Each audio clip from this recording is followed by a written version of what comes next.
Today I'm out here in Los Angeles, California with the hotly anticipated Nissan NISMO Z. As you guys know, this is the most track-capable version of the Z, and we've been waiting for an even hotter spec of the Fairlady Z since this vehicle first came out. Now, you also probably noticed I am not Alex. He couldn't make it to this event, but now that we finally have the NISMO Z in the flesh, let's go ahead and take a first look.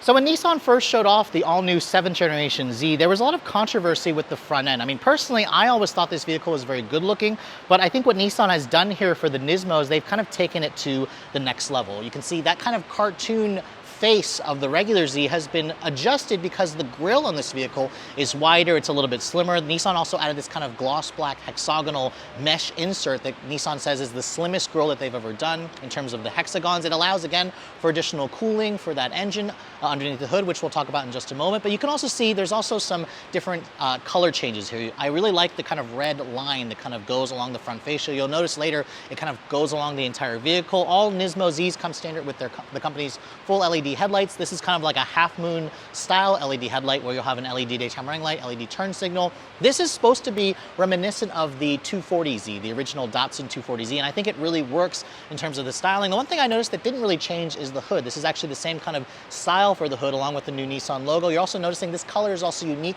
to the NISMO version. It's called Stealth Gray. Nissan says they'll offer a choice of 5 different colors on the NISMO when this goes on sale this fall.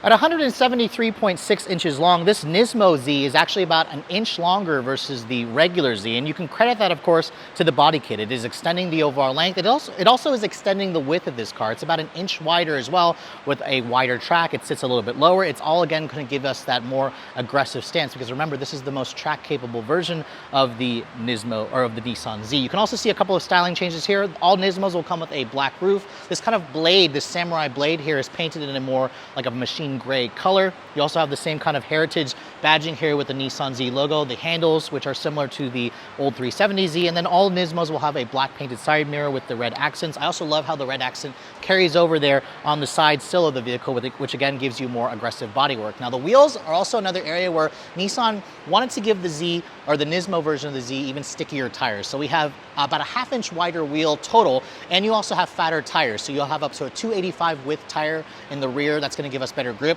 The tires are also a Dunlop SP Sport MAXX tire. This is a similar tire to what Nissan puts on the GTR. So you can really show how Nissan is serious about giving this vehicle more of a track-capable character. The brakes have also been upsized. The front rotors now measure 15 inches, along with an Akebono red-painted caliper at the front. So again, upgraded brakes that have increased cooling, that can give us better stopping power, along with a stiffened NISMO-tuned suspension. So all in all, this vehicle should be the most track-capable version, which is a huge improvement, of course, versus the regular Z. Over at the rear, you can see Nissan has also given the back end of this car some nice upgrades that kind of mimic what you saw from the front and the side profile. The biggest change that you're going to see is this 3-piece spoiler at the back. You can see this spoiler is more predominant. It helps create some positive downforce on the vehicle that helps push the vehicle down when you're actually doing some track driving. You can also see there's some NISMO badging back here along with this unique rear diffuser. You can see you have this red line that carries over from the front to the sides and now over to the rear, along with, of course, the standard LED taillights, which remind us a lot of the old 300ZX. Now, I'm told that the exhaust system has also been upgraded. It's a NISMO specific tuned exhaust for this vehicle, which I'll be looking for, or which Alex, I'm sure, will be looking forward to driving sometime in the next month or two to show you guys what that's like. And then in terms of the cargo area, this vehicle remains an actual liftback. And in terms of the space, this actually has a little over 10 cubic feet of storage space. The opening is much wider versus its main rival, the Toyota Supra, but you can see, just like the previous generation, it kind of has these bracing and strut towers that kind of get in the way, but at least this vehicle has no back seat, so it does have a relatively usable amount of cargo space.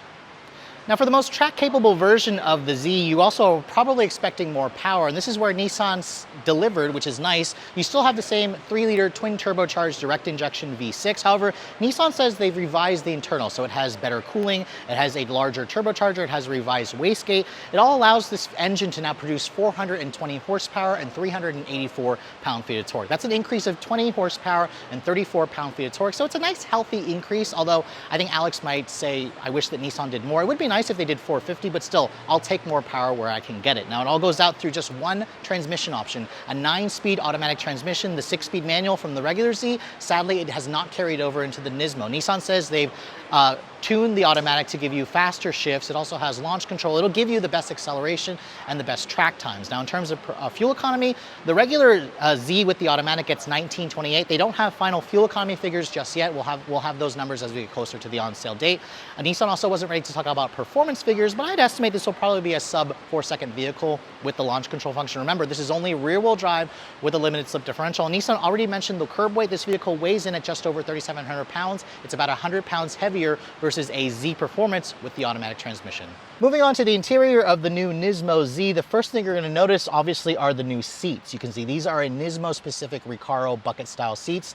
They have kind of a two-tone in terms of the materials. You'll have an Alcantara with the actual leather. There's red contrasting stitching and red accents throughout the seats. This is the only interior color that you can get on the Nismo. And Nissan also just made these kind of a manual style seats. So the one thing they got rid of, they used to have these old controls here on the inward portion of the seat. They got rid of that. Instead, you just have a wheel here that you can turn for the recline, for the height adjustment, and then there's also a little lever here that you can pull to move the seats up and up. I mean, Alex would probably rate this, well, actually, I'm not sure what he would rate it, but I personally would rate the seat maybe an 8 out of 10 for comfort, but it also does a really good job of holding me in place. So that's really nice, because if you're going to be taking this vehicle to the track, you're going to want seats that are going to hold you in place quite nicely. But in terms of the rest of the interior, you can see the steering wheel did get a new wheel design.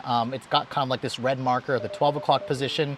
It doesn't have a flat bottom wheel. You have paddles, shifters, of course. The wheel itself also has some Alcantara. It feels really nice for those of you who plan to do track driving. There's still that massive 12-inch display for the instrument panel. You have a 9-inch display over here with wireless Apple CarPlay and Android Auto. And then in terms of the materials, you can see there's a soft touch material here with some stitching. It's also kind of carried over when you look at the door panel here. It's also soft touch. Nissan still includes some of their safety tech, like their blind spot monitoring or cross traffic alert, all that good stuff. And then over here you can see the shifter. This controls the 9-speed auto. If you guys are looking for a manual, sadly Nissan won't offer it on the Nismo version. This is going to be delivering faster shifts, better performance. It's going to be better on the track.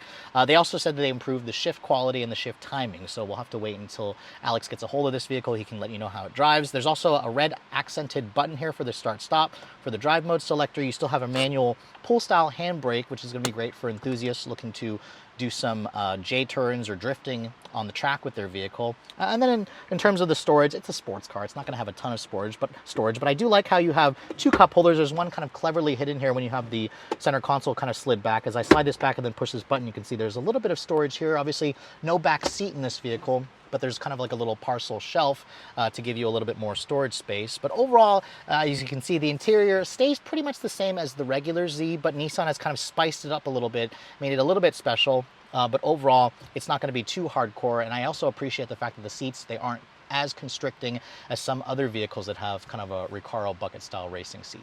So when Nissan first showed us the all-new Z, there was definitely room for improvement. As you guys saw from my first drive and Alex's first drive, handling wasn't really the regular Z strong suit. The vehicle had amazing performance stats from its 400 horsepower V6, the fact that it offered a manual transmission, and it also had really beautiful retro modern design cues. And I think after finally seeing the Nismo version, and I think Alex will agree with me when he finally sees this vehicle, they've kind of taken that styling that I like a lot and just kind of cranked the dial up to 11. It has a more aggressive look. I love this unique stealth gray exterior color, and I also love the changes that Nissan has made to the suspension. They really needed to give it that stiffer suspension for those of you who actually want to go to the track. The additional power is also nice, but Alex will probably tell you that he wishes that it had a little bit more power. I mean, Nissan could have turned up the wick and given us closer to 450, perhaps 500 horsepower, but hey, more power is always a good thing. The fact that they don't offer a manual is a little bit sad for me. I'm not sure how Alex would feel about them not offering a manual.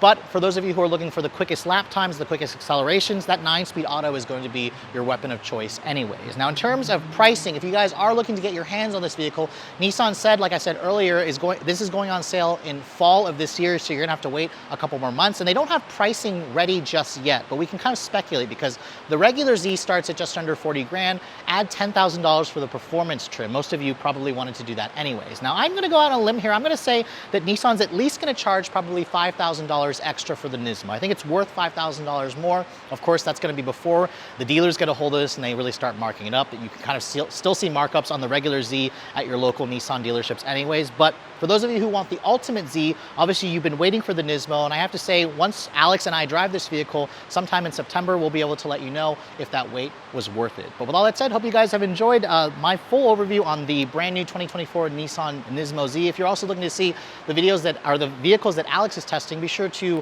follow him on Instagram, like him on YouTube and Facebook at Auto Buyer's Guide, EV Buyer's Guide. With all that said, hope you guys have enjoyed it, and I'll see you all in the next video.